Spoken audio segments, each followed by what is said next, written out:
বন্ধুরা, বাজেটের উপর ফোকাস করে যদি আপনি ইন্ডিয়ার ট্রেন্ডিং সেক্টরগুলো, যার মধ্যে ইনফ্রাস্ট্রাকচার চলে আসছে, এই ইনফ্রাস্ট্রাকচার সেগমেন্টের একটি গ্রেট কোম্পানির সাথে লং টার্মে ইনভেস্ট করতে চাইছেন, তবে ডেফিনেটলি আজকের ভিডিওটি মনোযোগ সহকারে দেখুন।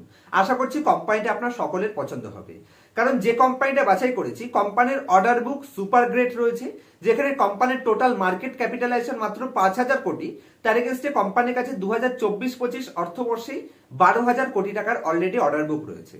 তার সাথে সাথে কোম্পানি ইন্ডিয়ার সেন্ট্রাল গভর্নমেন্টের কথা বলেন অথবা স্টেট গভর্নমেন্টগুলোর কথা বলেন অথবা ইন্ডিয়ার মার্কিউ মানে যে সমস্ত ইনফ্রা কোম্পানিগুলো রয়েছে, যার মধ্যে আপনি বেশ কয়েকটা রেলওয়ে কোম্পানি নিয়ে নিতে পারেন, যেরকম আইআরএফসি, আরবিএনএল, ইরকন ইন্টারন্যাশনাল, এই কোম্পানিগুলো ছাড়াও আরো বেশ কয়েকটা মার্কিউ ক্লায়েন্টের সাথে কোম্পানির B2B বিজনেস সেগমেন্টে কন্টিনিউয়াসলি কাজ করছে এবং বেশ কয়েকটা অর্ডার বুকে আপনি অর্ডার দেখতে পাবেন।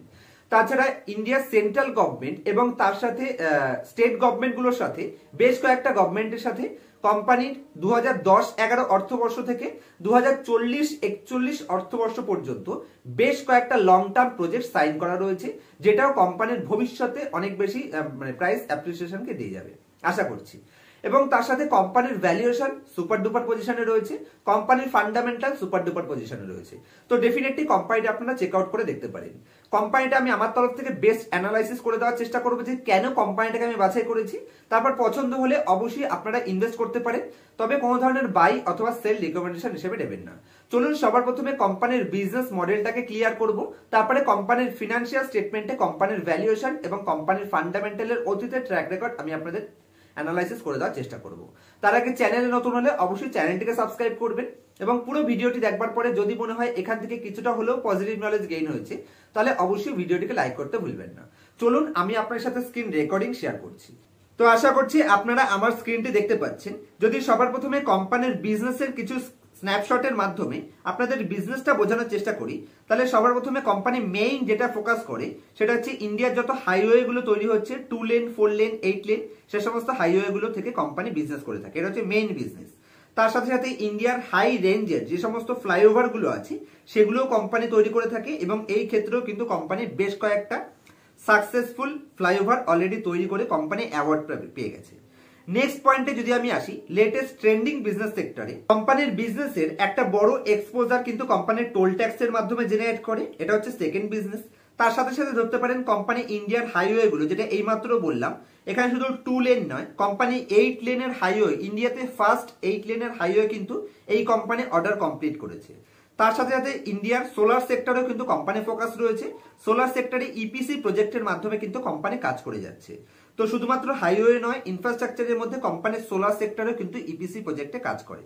এবার কোম্পানির ফিনান্সিয়াল পারফরমেন্সের কিছু হাইলাইটস যদি আপনাদের সাথে ক্লিয়ার করি, তো দেখুন এখানে দুটো ডেটা কোম্পানি দিয়েছে।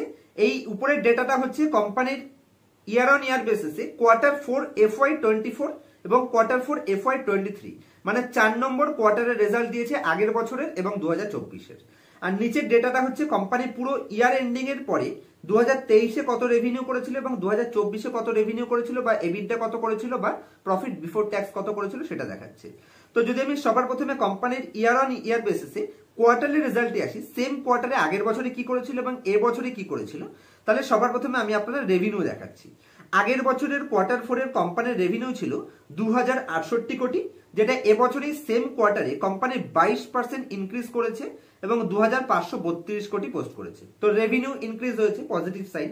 যদি আমি কোম্পানির এবিডা দেখি, তাহলে এবিডাও কিন্তু কোম্পানি এখানে 25% ইনক্রিজ করেছে সেম কোয়ার্টারে। আগের বছরে ছিল 134 কোটি এবং এবছরে সেটাকে ইনক্রিজ করে কোম্পানি করেছে 219 কোটি। তো কোম্পানির রেভিনিউ ইনক্রিজ হচ্ছে এবং এবিডাও ইনক্রিজ হচ্ছে। এমনকি এবিডা মার্জিনও কিন্তু কোম্পানি 0.2% ইনক্রিজ করেছে, যেটা আগের বছরে ছিল 8.4%, সেটা এবছরে 0.2% ইনক্রিজ হয়ে 8.6% করেছে। যদি আমি কোম্পানির পিবিটি দেখি, প্রফিট বিফোর ট্যাক্স, এখানেও কিন্তু 16% কোম্পানির ইমপ্রুভমেন্ট রয়েছে, 109 কোটি থেকে 126 কোটি।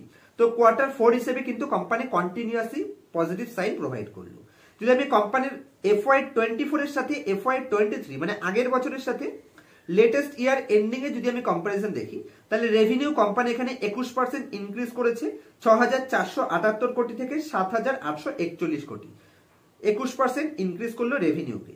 যদি আমি কোম্পানির এবিডা দেখি, তাহলে 8% কোম্পানির এবিডা এখানে ইনক্রিজ করেছে, কিন্তু যদি আমি কোম্পানির এবিডা মার্জিন দেখি, এবিডা মার্জিনকে ইনক্রিজ করতে পারেনি, কিন্তু এবিডাকে ইনক্রিজ করেছে। কিভাবে সম্ভব?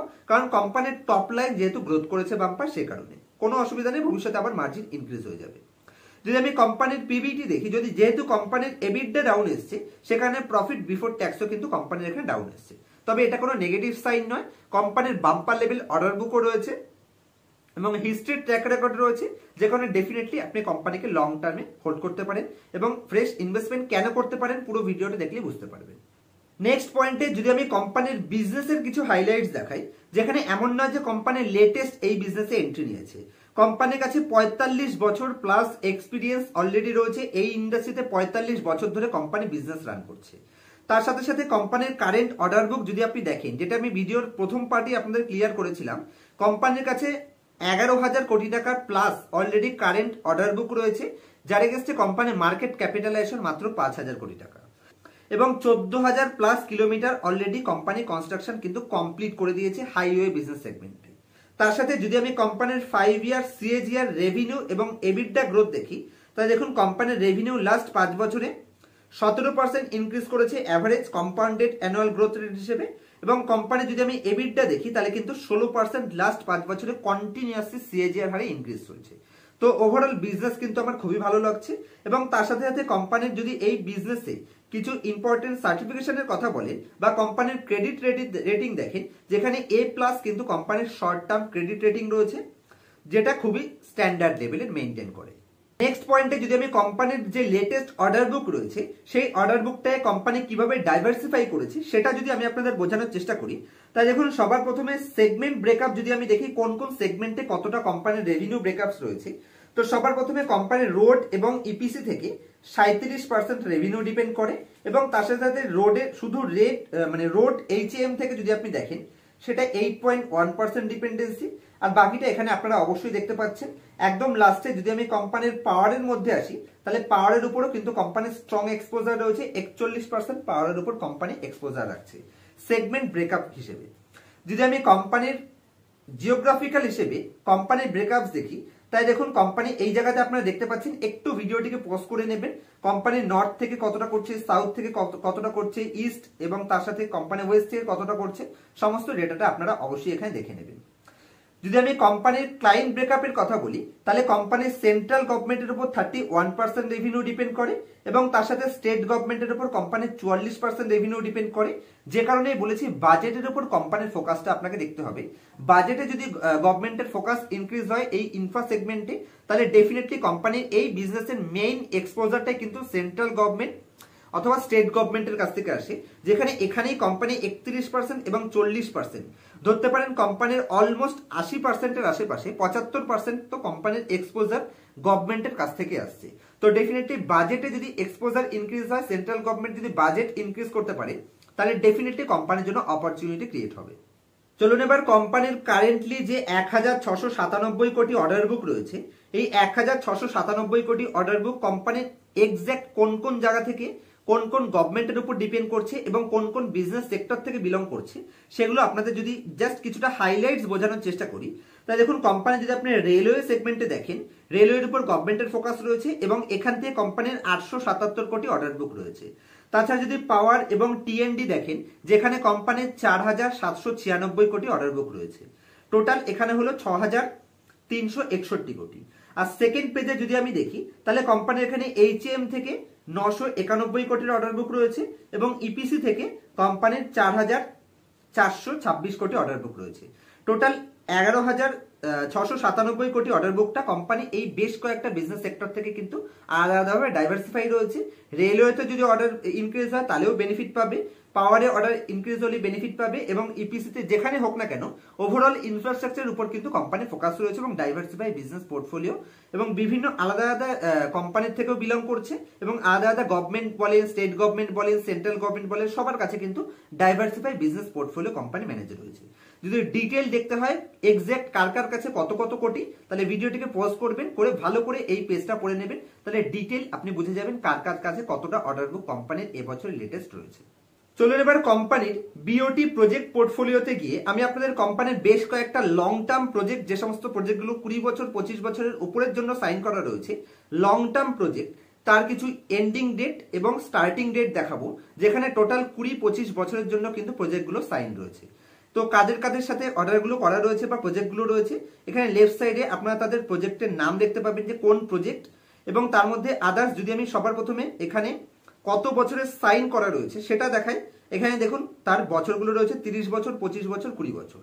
সেই প্রজেক্টটা কবে থেকে স্টার্ট হয়েছিল, স্টার্টিং ডেট আপনি এই জায়গায় দেখতে পাবেন, এবং এন্ডিং ডেট মানে এই প্রজেক্টটার এন্ডিং কবে হবে সেই এন্ডিং ডেটটা আপনারা এখানে দেখতে পাবেন। তো যদি সবার প্রথম প্রজেক্টের কথা বলি, যেটা এখানে আপনারা দেখতে পাচ্ছেন 30 বছরের প্রজেক্ট রয়েছে। 30 বছরের প্রজেক্টটা আপনি দেখতে পাবেন স্টার্ট হয়েছিল 29শে জুন 2010-এ, এবং এই প্রজেক্টটার এন্ডিং রয়েছে 27শে মে 41, মানে 2041 পর্যন্ত এই প্রজেক্টটা রয়েছে। এইভাবে সেকেন্ড প্রজেক্ট দেখতে পাচ্ছেন 25 বছরের জন্য কন্ট্রাক্ট রয়েছে। থার্ড প্রজেক্ট 20 বছরের জন্য রয়েছে। ফোর্থ প্রজেক্ট 20 বছরের জন্য রয়েছে। ফিফথ প্রজেক্ট দেখতে পাচ্ছেন 25 বছরের জন্য রয়েছে, এবং লাস্ট প্রজেক্ট এখানে 30 বছরের জন্য। যদি ডিটেলস দেখতে হয় ভিডিওটি পজ করুন এবং ভালো করে পড়ে নিন যে কার কার কাছে কত বছরের প্রজেক্ট রয়েছে এবং প্রজেক্টের ভ্যালু কত রয়েছে, সমস্তটা আপনি এখানে দেখতে পাবেন। এবং এন্ডিং ডেট কবে রয়েছে সেটাও আপনি পেয়ে যাবেন, এবং স্টার্টিং ডেট কবে রয়েছে সেটাও আপনি পেয়ে যাবেন। এই ডেটাটা আমাদের বোঝায় যে লং টার্মের জন্য কোম্পানির বিজনেস কতটা সাস্টেনেবল। আসুন এবার কোম্পানির এসিএল প্রজেক্টের যে টোল কালেকশনটা আছে, সেখানে কোন কোন টোল কালেকশনে কোম্পানির কতটা ইমপ্রুভ হচ্ছে ইয়ার অন ইয়ার বেসিসে। তো আমি জাস্ট আপনাদের পার্সেন্টেজটা দেখানোর চেষ্টা করবো, তা নাহলে ভিডিওটি অনেকটা লম্বা হয়ে যাবে। তো 7খানা প্রজেক্ট অলরেডি কোম্পানির কাছে রয়েছে, টোল প্রজেক্ট যেখান থেকে টোল কালেকশন হয়ে থাকে। ফার্স্ট প্রজেক্টে কোম্পানির এবছরে 2.1% টোল কালেকশন ইনক্রিজ হয়েছে। সেকেন্ড প্রজেক্টে কোম্পানির 10.4% টোল কালেকশন ইনক্রিজ হয়েছে। থার্ড প্রজেক্টে কোম্পানির 17.8% ইমপ্রুভ করেছে, এবং ফোর্থটাতে কিন্তু এখানে অলমোস্ট 20%, 19.5% টোল কালেকশন ইনক্রিজ করেছে। সেকেন্ড পেজে যদি আসি, তাহলে এখানেও কোম্পানির কাছে দুটো প্রজেক্ট রয়েছে। ফার্স্ট প্রজেক্টে কোম্পানি 9.4% টোল ইনক্রিজ করেছে, এবং সেকেন্ড প্রজেক্টে কিন্তু কোম্পানি 20.5% টোল কালেকশন ইনক্রিজ করেছে। তো সবকটা টোল থেকে কিন্তু কোম্পানির রেভিনিউ ইনক্রিজ হচ্ছে, যেটা খুবই পজিটিভ সাইন। চলুন এবার কোম্পানির লেটেস্ট অনগোয়িং যদি একটা সাকসেসফুল প্রজেক্টের কথা বলি, যেটা এখনো সাকসেসফুল হয়নি, এটাতে অলরেডি কোম্পানির কাজ চলছে, অনগোয়িং প্রজেক্ট, যেটা গোয়াতে চলছে। গোয়াতে মোপা এয়ারপোর্ট লিংক রোড, এটাকে কোম্পানি কানেকশন করছে এয়ারপোর্টের সাথে, যেটা এই প্রজেক্টটা কমপ্লিট হলে 4.4 কিলোমিটারের টোটাল প্রজেক্ট রয়েছে, যেটা সাকসেসফুল হলে কোম্পানি কিন্তু অনেক বড় সাকসেস অ্যাচিভ করে নেবে, যেটা কোম্পানির অনেক বড় স্ট্রেংথ প্রুভ করাবে ভবিষ্যতের জন্য। আপনারা ডিটেলসটা একবার ভালো করে পড়ে নেবেন। টোটাল প্রজেক্টের লেন্থ যদি আমি দেখি, তাহলে 6.58 কিলোমিটার রয়েছে। এলিভেটেড পোর্শন রয়েছে কিন্তু 4.4 কিলোমিটার। এবার কোম্পানির অতীতের কিছু সাকসেসফুল অর্ডার অথবা কিছু অ্যাচিভমেন্ট যদি আপনি আপনাদের দেখাই, তো সবার প্রথম প্রজেক্টটা আপনি এখানে হাইলাইটস দেখতে পাচ্ছেন, যেখানে কোম্পানি ইন্ডিয়ার লংগেস্ট মানে যত বড় বড় ফ্লাইওভার গুলো রয়েছে তার মধ্যে এই প্রজেক্টটা কিন্তু কোম্পানির রয়েছে, যেটা কেরালাতে 12.75 কিলোমিটারের টোটাল ফ্লাইওভারটা কোম্পানির 6 লেনের ফ্লাইওভারটাকে কমপ্লিট করেছে। এছাড়া ইন্ডিয়ার যত 8 লেনের যে সমস্ত কেবল ব্রিজগুলো রয়েছে, সেই ব্রিজের মধ্যেও কিন্তু এই কোম্পানি একটা প্রজেক্ট সাকসেসফুল করেছে। এটাও 33 মান্থের মধ্যে, মানে 33 মাসের মধ্যে 8 লেনের কেবল ব্রিজকে কোম্পানি সাকসেসফুল করে দিয়েছে। তাছাড়া থার্ড প্রজেক্টও এখানে আপনি দেখতে পাচ্ছেন। এছাড়া বেশ কয়েকটা প্রজেক্ট রয়েছে, ভিডিও শেষে আমি আপনাদের কোম্পানির লিঙ্ক প্রোভাইড করে দেবো ডেসক্রিপশনে, অবশ্যই আপনারা কোম্পানির অ্যানুয়াল রিপোর্টে গিয়ে দেখে নেবেন। চলুন এবারে এই কোম্পানির ইন্ডিয়ার বেশ কয়েকটা মার্কিউ ক্লায়েন্টের সাথে টাই আপ রয়েছে, যার মধ্যে আজকের দিনে সাকসেসফুল যদি কয়েকটা কোম্পানির নাম এখানে আমি নিই, তাই দেখুন ইরকন ইন্টারন্যাশনাল, যেটা ট্রেন্ডিং স্টক, সে কোম্পানি এই কোম্পানির ক্লায়েন্ট লিস্টে রয়েছে। তাছাড়া এখানে আপনি আরবিএনএল দেখতে পাচ্ছেন, রেল বিকাশ নিগম লিমিটেড। এছাড়া এফএএইচআই যদি আপনি দেখেন, এই কোম্পানি চলে আসছে। কে শিপ এখানে আপনি পেয়ে যাচ্ছেন। এছাড়া ইন্ডিয়ান গভর্নমেন্টের যদি আপনি এনএইচএআই দেখেন, এছাড়াও এই প্রত্যেকটা কোম্পানি কিন্তু দেখতে পাচ্ছেন এদের ক্লায়েন্ট লিস্টে আছে, যেই কোম্পানিগুলো। এছাড়া পিডব্লিউডিও কিন্তু পেয়ে যাচ্ছেন। এই প্রত্যেকটা কোম্পানির ক্লায়েন্ট লিস্টের মধ্যে চলে আসছে, মানে ইনডাইরেক্টলি ওভারঅল ইন্ডিয়াতে ম্যাক্সিমাম যেই বিজনেস সেক্টর থেকে আপনি ইনফ্রাস্ট্রাকচারকে প্লে করতে পারবেন, সেই সেক্টরের ভালো ভালো কোম্পানিগুলো কিন্তু এই কোম্পানির ক্লায়েন্ট লিস্টে আপনি পেয়ে যাবেন।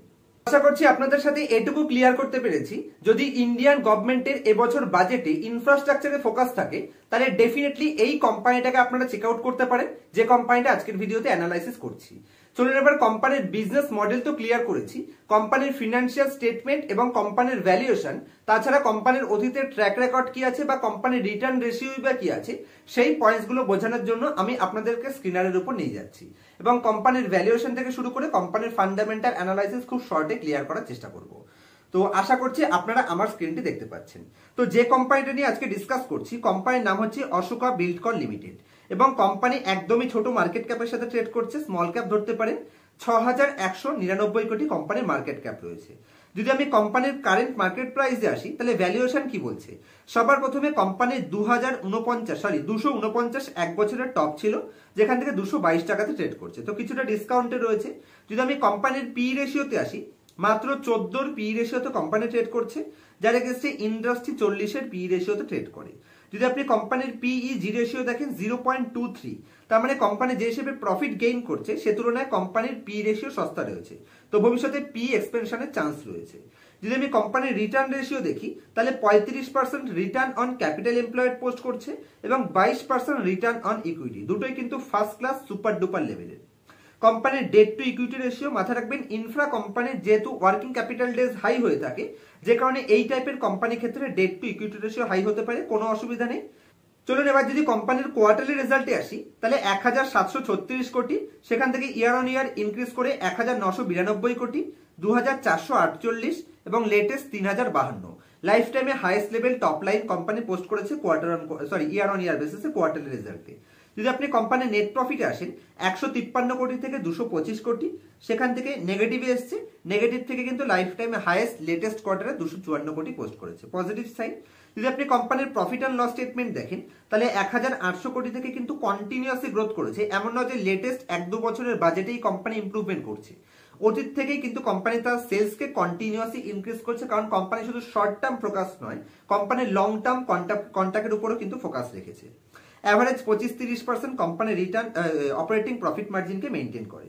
যদি আপনি কোম্পানির নেট প্রফিট দেখেন তাহলে কিন্তু কোম্পানি লেটেস্ট এখানে দেখুন 2022-এ 771 কোটি হাইয়েস্ট পোস্ট করেছিল, সেখান থেকে একটু ডাউনে এসছে, কারণ ইনফ্রা কোম্পানির ক্ষেত্রে অর্ডার বুক একটু এদিক ওদিক হলে কিন্তু একটু এদিক ওদিক হতে পারে, কোনো নেগেটিভ সাইন নেই। তবে কোম্পানি তার টপ লাইনকে ইনক্রিজ করছে এবং ভবিষ্যতে যেহেতু কোম্পানির লাইন আপ অর্ডার বুক রয়েছে, লং টার্ম ডিলও রয়েছে, তো ডেফিনেটলি লং টার্মের জন্য কোম্পানিকে প্লে করতে পারেন, অবশ্যই কোম্পানি লং টার্মের জন্য ভালো প্রুফ হতে পারে। টপ লাইন গ্রোথ যদি আপনি দেখেন তাহলে standard level top line growth রয়েছে, বটম লাইন গ্রোথ এখানে স্ট্যান্ডার্ড লেভেলের রয়েছে। রিটার্ন অন ইকুইটিকে কোম্পানি কন্টিনিউয়াসলি ইমপ্রুভ করছে, এটা পজিটিভ সাইন। যদি আপনি কোম্পানির রিটার্ন দেখেন অবশ্যই এক বছরে 138% রিটার্ন দিয়েছে, যে কারণে আমি বলবো যদি কোনো কারণবশত মার্কেট ডাউনে পেলে এই কোম্পানিটাকে পেতে পারেন, তবে অবশ্যই কোম্পানিটাকে আপনি অ্যাকুমুলেট করতে পারেন। এই লেভেলে ইনভেস্ট করতে আমি সাজেস্ট করবো না, কোম্পানি যত ভালোই হোক না কেন, গভর্নমেন্টে যত ফোকাসে থাকুক না কেন। হ্যাঁ, যদি আপনি ওভারঅল এই ইনফ্রা কোম্পানি থেকে ইনভেস্ট করবেন বলেই ভাবছেন তাহলে ডেফিনেটলি এই লেভেলেও ইনভেস্ট করতে পারেন, তবে একটু ডাউনে পেলে অবশ্যই অপরচুনিটি ক্রিয়েট হবে বলে আমি মনে করি, কারণ লং টার্মের জন্য কোম্পানি খুঁজলে অবশ্যই কোম্পানিটাকে দেখতে পারেন। যদি আমি কোম্পানিটাকে ব্যালেন্স শিট দেখি তাহলে দেখুন হাইয়েস্ট লেভেল তার রিজার্ভ রয়েছে এবং কন্টিনিউয়াসলি কিন্তু রিজার্ভকে মেনটেন করেছে, অ্যাভারেজ ইনক্রিজ করেছে। বড়োয়িং অবশ্যই ইনক্রিজ করেছে, ইনফ্রা কোম্পানির ক্ষেত্রে বড়োয়িং বেশি থাকতে পারে, কোনো অসুবিধা নয়, নিশ্চয়ই আপনারা জানেন। ফিক্সড অ্যাসেটকে কোম্পানি মেনটেন করছে, অ্যাভারেজ 7000 কোটি, 8000 কোটি এবং 6000 কোটি। ঠিক আছে, ইনফ্রা কোম্পানির ক্ষেত্রে বিশাল বড় বড় ফিক্সড অ্যাসেট প্রয়োজন হয় না, কিছু ইকুইপমেন্ট কিনলে পরে কিন্তু প্রজেক্ট কমপ্লিট হতে পারে, তো ডেফিনেটলি এটাকে নেগেটিভ সাইন হিসেবে নেওয়া যাবে না, যেহেতু 7400 কোটি থেকে এটা কমেছে, এটাকে নেগেটিভ নেওয়া যাবে না। সিডব্লিউআইপি তে কিন্তু কোম্পানির কাজ চলছে। যদি আমি কোম্পানির শেয়ার হোল্ডিং প্যাটার্নে আসি তাহলে শেয়ার হোল্ডিং প্যাটার্নে 54% প্রমোটারের কাছে স্টেক ছিল, এখনো 54%ই রয়েছে। এফআইআই তাদের স্টেককে কন্টিনিউয়াসলি ইনক্রিজ করেছে, 2% থেকে তাদের স্টেককে অলমোস্ট 8%-এর কাছাকাছি নিয়ে গেছে এবং ডিআইআই তাদের 19% স্টেককে কিন্তু লাস্ট 6-7টা কোয়ার্টার ধরে 19%-এ বজিয়ে রেখেছে। রিটেল পাবলিকের স্টেক কিন্তু কন্টিনিউ রিডিউস হয়েছে, মানে লুজার হ্যান্ডের কাছের থেকে FII continuously share holding purchase করেছে। পাবলিক মধ্যে যদি আমি আসি, কোনো এইচএনআই কোম্পানির মধ্যে নেই, তবে কন্টিনিউয়াসলি এফআইআই এই কোম্পানিতে বাইং করছে এবং যেই টাইম পিরিয়ডে এফআইআই ইন্ডিয়ান মার্কেট থেকে কন্টিনিউ হেভি অ্যামাউন্টে সেল করছে, সেম টাইম পিরিয়ডে এই কোম্পানিতে তার অ্যালোকেশনকে এফআইআই 7 গুণ ইনক্রিজ করেছে, তো ডেফিনেটলি পজিটিভ সাইন হিসেবে এটাকে দেখা যেতে পারে। কোম্পানির ফান্ডামেন্টাল ঠিক আছে, কোম্পানির ভ্যালুয়েশন ঠিক আছে, অতীতের ট্র্যাক রেকর্ডও ঠিক আছে এবং ভবিষ্যতের অর্ডার বুকও কোম্পানির কাছে আসছে, লং টার্মের অর্ডারও কিন্তু কোম্পানির কাছে প্রজেক্ট সাইন করা আছে। তো একটা কোম্পানিকে বড় রিটার্ন দেওয়ার জন্য যেই যেই পজিটিভ সাইন থাকা দরকার প্রত্যেকটা পজিটিভ সাইন এই কোম্পানিটার মধ্যে আমি দেখতে পাচ্ছি। পছন্দ হলে অবশ্যই নিজে অ্যানালাইসিস করবেন এবং নিজের ফিনান্সিয়াল অ্যাডভাইজারের সাথে কনসাল্ট করে তারপর ইনভেস্টমেন্ট ডিসিশন নেবেন, কারণ প্রফিট হলেও আপনার হবে, লস হলেও আপনার হবে। আলটিমেটলি শেয়ার মার্কেট আমার কলও ভুল হতে পারে, আপনার কলও ভুল হতে পারে। কোন কোম্পানিটা 6 মাসে উপরে যাবে বা কোন কোম্পানিটা 1 বছরে উপরে যাবে সেটা কিন্তু কারোর হাতে থাকে না, সেটা সম্পূর্ণটা এফআইআই, ডিআইআই এবং এইচএনআই স্ট্রং হ্যান্ডের কাছে থাকে, মার্কেট অপারেটরদের কাছে থাকে। তো ডেফিনেটলি যেহেতু মার্কেট টপের লেভেলের আশেপাশে আছে, যদি এখান থেকে 20% ডাউন সাইড দেখতে রাজি থাকেন তবেই ফ্রেশ ইনভেস্টমেন্ট করবেন। যদি রিস্ক না নিতে পারেন, 20% লস না দেখতে পারেন, তাহলে আমি বলবো মার্কেটকে 20% কারেক্ট হতে দিন, মানে এই কোম্পানিটাকে 20% কারেক্ট হতে দিন, তারপর আপনি ফ্রেশ অ্যালোকেশনের সাথে ডেফিনেটলি ইনভেস্টমেন্ট ডিসিশন নিতে পারেন। লং টার্ম হোল্ড করতে পারে, লো রিস্কের সাথে বড় রিটার্নের পোটেনশিয়াল কোম্পানিতে ডেফিনেটলি পেয়ে যাবেন। আশা করছি এই ভিডিও রিলেটেড কোনো কোয়ারিজ নেই।